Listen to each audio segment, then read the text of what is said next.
ابراہیم علیہ السلام توحید کے امام کے طور پر کس طریقے سے وہ سامنے آئے اور انہوں نے کس پیشن کے ساتھ اپنے مخالفین کو للکارا۔ اذ قال لأبیہ، جب انہوں نے اپنے باپ سے کہا، وقومہ، اور اپنی قوم سے، ما هذه التماثیل التي انتم لها عاکفون، یہ کیا مورتیاں بنائی ہوئی ہیں جن کی تم ہر وقت پوجا پاٹ کرتے رہتے ہو، ان کے اوپر اعتکاف اور دھیان رکھ کے مراقبہ کر کے ان بتوں کے اوپر بیٹھے رہتے ہو؟ اب اس کے جواب میں کوئی علمی دلیل ہونی چاہیے تھی نا، کہ یہ ہمارے پاس سند ہے، دیکھو اللہ کی طرف سے کتاب نازل ہوئی ہے، اس میں یہ سند نازل ہوئی ہے۔ لیکن جب کتاب کی باتیں نہ ہوں، جب آپ کو قرآن حکیم سے حوالہ دیا جائے، صحیح بخاری اور صحیح مسلم سے حوالہ دیا جائے، اور آپ اس کے جواب میں یہ کہیں کہ ہمارے بزرگ بابے یہی کرتے آئے ہیں، یہ جواب آپ کو ملے اگر، تو پریشانی اور ٹینشن لینے کی ضرورت نہیں ہے۔ ہمارے جد امجد سیدنا ابراہیم علیہ السلام، جن کی ملت کی پیروی ہمیں حکم دیا گیا ہے، ان کو بھی یہی جواب ملا، اور وہ آپ دیکھ لیجیے۔ قالوا وجدنا آباءنا لها عابدین، انہوں نے کہا ہم نے تو اپنے آباء و اجداد بزرگ بابوں کو ان بتوں کی عبادت کرتے ہوئے پایا ہے، اسی تو شروع تو انج کرنے ہیں، ہمارے بزرگ تو شروع سے یہ کرتے آ رہے ہیں، یہ آپ نے کون سی نئی بات نکال لی ہے؟ اب ابراہیم علیہ السلام نے بھی نا صحیح پیشن کے ساتھ بات کی، اب ہونا چاہیے تھا نا، اب اس کے جواب میں کیا ہونا چاہیے تھا؟ ان کو پازیٹیولی سمجھانا چاہیے تھا نا۔ ہمیں بھی لوگ کہتے ہیں جی آپ ذرا پازیٹیولی سمجھائیں، ہم کہتے ہیں ہم ابراہیمی ہیں، تو ہم ہیں ابراہیمی، ہمیں موسیٰ علیہ السلام کی مثال نہ دیں، ہم ابراہیمی ہیں، ہمیں ابراہیم کی مثال دیں کہ ابراہیم علیہ السلام کو جب ان کے مخالفین نے کہا کہ ہم نے تو اپنے بزرگ بابوں کو بغیر رفع دین کے نماز پڑھتے ہوئے پایا ہے آج کے دور کے اعتبار سے، تو سانو بخاری مسلم تو حدیث میں دسنا ہے آج کے دور کے اعتبار سے، بالکل سیم چیز ہے، انالوجی تو وہی بنے گی نا۔ تو ابراہیم علیہ السلام نے جب اکیلے خدا کی دعوت بلند کی تو ان کے مخالفین نے کہا ہم نے اب تو اپنے بزرگ بابوں کو جو ہے وہ اس کے اوپر پایا ہے۔ اب ہونا چاہیے تھا ابراہیم علیہ السلام ذرا پازیٹیولی ڈیل کرتے ہیں، تک انہوں نے کیتا کیا ہے، کیسا ٹیکا لایا ابراہیم علیہ السلام نے۔ قال لقد كنتم انتم وآباؤكم في ضلال مبين، ابراہیم علیہ السلام نے کہا کوئی شک ہی نہیں ہے، تم سب کے سب، میرا باپ بھی اور پوری قوم بھی، وآباؤکم، تمہارے سارے بزرگ بابے، فی ضلال مبین، بہت ہی کھلی گمراہی کے اندر۔ یہ پازیٹیو دعوت۔ اگر ہم یہ کہتے ہیں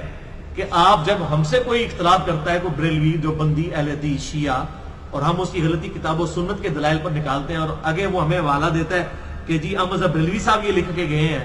اور کوئی کہتا ہے جی اشرف علی تھانوی صاحب نے یہ لکھا ہے، اور کوئی کہتا ہے جی امام ابن تیمیہ نے یہ لکھا ہے، اور کوئی کہتا ہے جی ساجد نقوی صاحب یہ فرماتے ہیں، اور کوئی کہتا ہے جی ساجد میر صاحب یہ فرماتے ہیں، اور کوئی کہتا ہے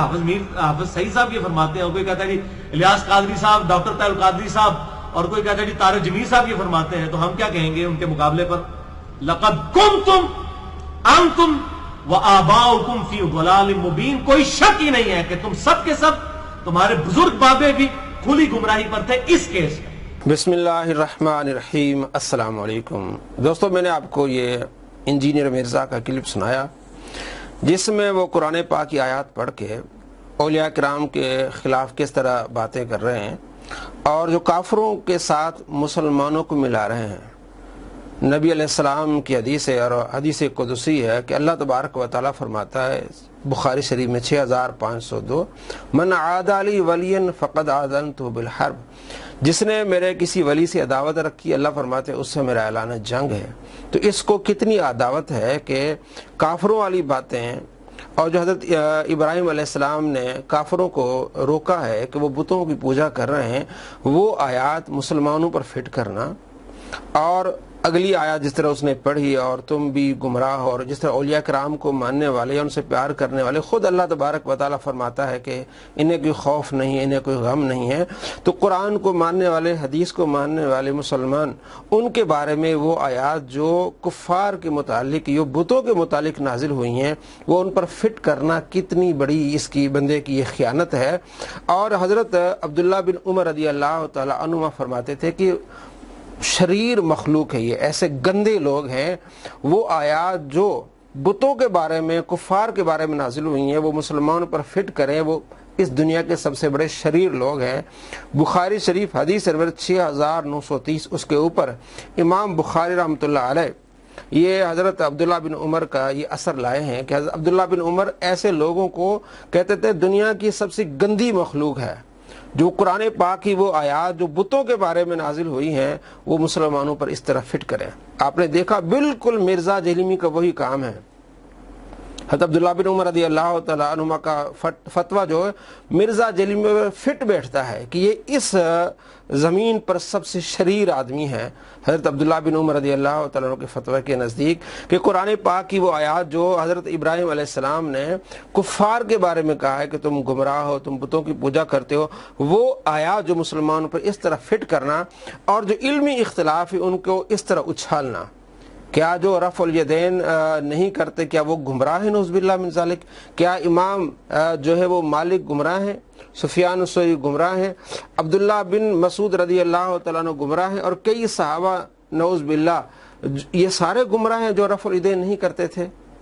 اور یہ امام ترمذی رحمۃ اللہ علیہ اس بارے میں لکھا ہے، اور نبی علیہ السلام نے خود اس رفع الیدین سے منع کیا ہے۔ آپ کہتے ہیں علمی کتابی باتیں کریں، یہ دیکھیں یہ ترمذی شریف ہے، امام ترمذی رحمۃ اللہ علیہ نے اس حدیث کو حسن کہا ہے، اور اس کی بابیں جو کہتا ہے بابے یہ جو تم گمراہ ہو تم بابوں کو، یہ خود اس کے بابیں ہیں کی۔ اب یہ دیکھیں ترمذی شریف حدیث نمبر 257 ہے۔ حضرت عبداللہ بن مسعود رضی اللہ تعالیٰ عنہ فرماتے ہیں کہ آؤ میں تمہیں نماز کا طریقہ سکھاتا ہوں، الا اصلی بکم صلاۃ رسول اللہ صلی اللہ علیہ وسلم، کیا میں تمہیں نبی علیہ السلام کی نماز کا طریقہ نہ سکھاؤں؟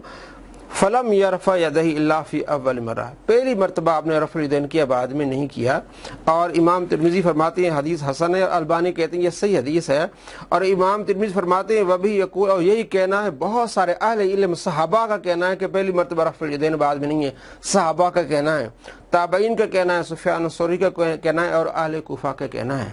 تو علمی باتیں اس طرح ہوتی ہیں، نہ یہ کہ کفار کے متعلق اور بتوں کے متعلق جو آیات آئی ہیں وہ آپ فٹ کریں مسلمانوں پر۔ آپ کو اندازہ ہونا چاہیے دوستو کہ آپ کس بندے کو سن رہے ہیں، اور اس بندے پر کبھی اعتماد نہ کیجیے کہ اس لیے کہ یہ بندہ اس صدی کا، بلکہ اس وقت جتنے بھی لوگ بست ہیں حضرت عبداللہ بن عمر رضی اللہ تعالیٰ عنہ کے فتویٰ کے نزدیک شریر شخص ہے، یہ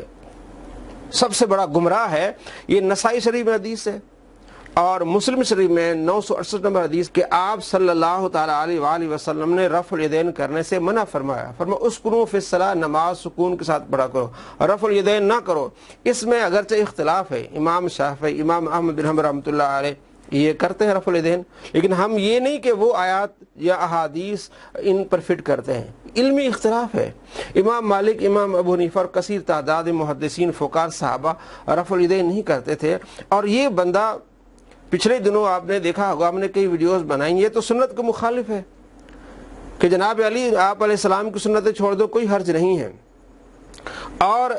اسی کے ماننے والے یا جن کے یہ پیچھے چلتا ہے انہوں نے یہ لکھا اپنی کتابوں میں کہ رفع الیدین یہ نہ فرض ہے نہ واجب ہے، ایک مستحب عمل ہے۔ تو مستحب عمل کو لے کے قرآن پاک کی آیات پڑھ کے اور اولیاء کرام کے بارے میں اس طرح کی باتیں کرنا اور محدثین و فقہا کے بارے میں اس طرح کی باتیں کرنا، یہ ایک شریر شخص کا ایک کام ہے۔ اور آگے بہت سارے اس طرح یہ آگے جو آیات، یہ سورہ انبیاء کی آیت نمبر 52 سے آگے یہ درس دے رہا ہے، سارا جتنا بھی آیات آگے آ رہی ہیں جس میں حضرت ابراہیم علیہ السلام نے کافروں کو مخاطب کر کے آپ نے ان کو تنبیہ فرمائی ہے، تو وہ ساری آیات بار بار ہی مسلمانوں پر فٹ کرتا ہے۔ ہر ایک آیت آپ پڑھتے جائیں آپ کو معلوم ہو جائے گا کہ حضرت عبداللہ بن عمر نے کیا فرمایا، یہ شریر شخص ہے، مخلوق میں یہ گندا گمراہ شخص ہے جو قرآن پاک کی آیات مسلمانوں پر چسپاں کرتا ہے، فٹ کرتا ہے، یہ اس کا کام ہے۔ اور آگے دیکھیں کہ جو حضرت ابراہیم علیہ السلام کے بارے میں کفار نے کہا تھا وہ اپنے اوپر کیسے فٹ کرتا ہے، وہی عمل جو مرزا جہنمی مرزا قادیانی نے کیا تھا کہ اپنے آپ کو نبیوں کے بارے میں نبیوں کے برابر بات کرتا تھا کہ میرا عمل نبیوں والا عمل ہے، اب یہ کام یہ بھی کرنے لگا ہے۔ قالوا سمعنا، اب انہوں نے کہا یہ بڑا ظالم ہے جس نے بھی ہمارے بزرگوں کے ساتھ یہ کچھ کیا ہے، جس نے مزار گرائے نے، بڑا ظالم ہے، بت جنہیں توڑے نے۔ قالوا سمعنا فتى يذكرهم يقال له ابراہیم، انہوں نے کہا ہم نے ایک نوجوان کو یہاں سنا تھا، ایک کالی داڑھی والا نوجوان، ایک نوجوان کو سنا تھا وہ ہمارے بزرگوں کا بڑی بدتمیزی سے ذکر کرتا تھا۔ یہ دیکھنے سیف الفاظ موجود ہے، یقال له ابراہیم، اس کو ابراہیم کہا جاتا ہے۔ یہ سیم اینالوجی، یہ پوری اسپیس سے مجھے بھی گزرنا پڑتا ہے۔ وہ کہتے جناب ایک علی منڈا بیٹھے ہیں ساڑھے بزرگوں کا بڑے برائی نہ ذکر کرتا ہے. جی دوستو، آپ نے دیکھا اور سنا کہ ان کافروں نے کہا کہ ہم نے ایک نوجوان سے سنا ہے، اور وہ اپنی طرف پھر وہ ساری باتوں کو لایا. آپ کو خود اندازہ ہونا چاہیے کہ یہی انداز مرزا جہنمی، مرزا قادیانی کو ہوا کرتا تھا. اسی انداز سے مسلمانوں کو شروع میں وہ گمراہ کرتا تھا، اور قرآن پاک کی آیتیں پڑھ کے، احادیث پڑھ کے لوگوں کو گمراہ کرتا تھا، اور پھر اپنے آپ کو جو ہے مسیح بنایا اس نے. اس کے بعد اپنے آپ کو جناب علی نبی بنایا، پھر عیسیٰ علیہ السلام نعوذ باللہ، پھر تمام نبیوں کی اس نے گستاخیاں کی، اور یہی عمل اس کا ہے. آپ کو معلوم ہونا چاہیے کہ اللہ تبارک و تعالیٰ اپنے پیاروں سے محبت کرتا ہے، اور جو اللہ تبارک و تعالیٰ کے پیاروں سے محبت کرتا ہے اللہ ان سے محبت فرماتا ہے، اور جو اللہ کے پیاروں سے دشمنی رکھے، عداوت رکھے، اللہ کریم فرماتا ہے اس سے میرا اعلان جنگ ہے. یہ شخص اپنے ماننے والوں کو خدا سے اعلان جنگ کی باتیں کرواتا ہے، اور اس طرح کی بار بار باتیں کرتا ہے تاکہ لوگ نعوذ باللہ اولیاء کے مخالف ہو جائیں، ان کے دلوں میں بغض آ جائے، اور جس کے دل میں بغض آ جائے وہ خود ہی تباہ برباد ہوگا. کیونکہ ہم نے اللہ سے محبت کرنی ہے، اللہ والوں سے محبت کرنی ہے قرآن و حدیث پر عمل کرتے ہوئے. کیونکہ قرآن میں بھی اللہ نے اپنے محبوبوں کا ذکر کیا ہے. قرآن میں اللہ تبارک و تعالیٰ فرماتے ہیں الا ان اولیاء اللہ لا خوف علیہم ولا هم یحزنون. ان پیاروں کو کوئی خوف نہیں ہے،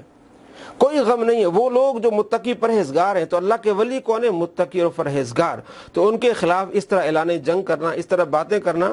اور کفار والا عمل اختیار کرنا، جو حضرت عبداللہ بن عمر کہتے ہیں کہ یہ وہ آیات جو مسلمانوں پر چسپاں کرتے ہیں، ان آیتوں کو جو کفار کے بارے میں یا بتوں کے بارے میں نازل ہوئی ہیں. آپ خود اندازہ لگائیں کہ عبداللہ بن عمر کیا فرماتے ہیں. وہ پہلے جان گئے تھے ایسے لوگ پیدا ہوں گے، اور اس وقت بھی تھے، اور اس وقت یہ سب سے گمراہ اور شریر بندہ ہے حضرت عبداللہ بن عمر کے فتوے کے نزدیک.